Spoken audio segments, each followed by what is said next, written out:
என்னாச்சு? நீ என்ன பண்ற? அது ஐயோ என்னால முடியல. இந்த ராகவ பார்த்தா எனக்கு காண்டாகுது. அவனை அப்படியே நடுக்கடல்ல கல்ல கட்டி அவனை தூக்கி போட்டலாமான்னு தோணுது.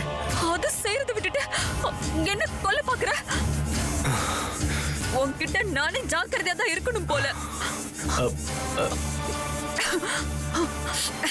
நான் தான் சொல்றேன்ல கிருஷ்ணா, கண்டிப்பா லாவண்யா தான் நாளைக்கு ராகவ் கூட நடிப்பா. நீ போய் நிம்மதியா தூங்கு.